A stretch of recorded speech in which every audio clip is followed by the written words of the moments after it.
लाओ रे तनी। अरे तमरुआ रुका मर्दे कहीं के। राजा भैया आई है, घूंघट उठई है, सीलो उहे तोड़ी है। अरे ही ना राजा भैया आ गए राजा भैया। बैठो बैठो। तो के पिया सन आज हम ना पियब। एक बार कह देनी ना पियब। बात समझ में नहीं क्या आवा? बाप रे बाप, तावा नियर गरमात बाड़ेन।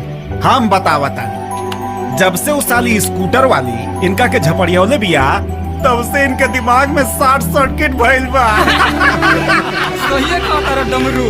उ लड़की बड़ा माल कचकचवा और करारा बिया। काल फिर घेर लिहल जाए और उहे सड़क पर सामूहिक मजा ले लिहल जाए। चुप, एकदम चुप। एकरा आगे एक शब्द ओकरा बारे में बोलले ना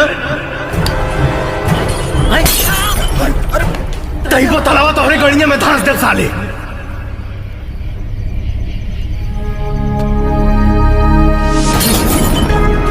मरलस गांव पे मगर चोटी यहाँ लगल बा। राजा के ओकरा से प्यार हो गइल बा।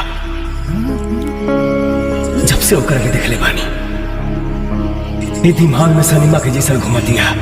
ना नींद आवता ना चैन। पागल हो जाइब हम, पागल हो जाइब।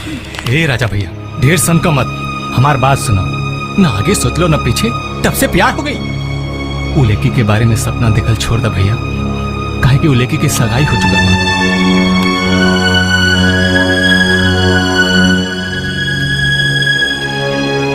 सगाई भइल बा, बियाह नइखे ना भइल। ओकर बियाह राजा से होई। वो सिर्फ और सिर्फ राजा के हिया। राजा से ओकरा क्यों छीन नहीं के सकल, क्यों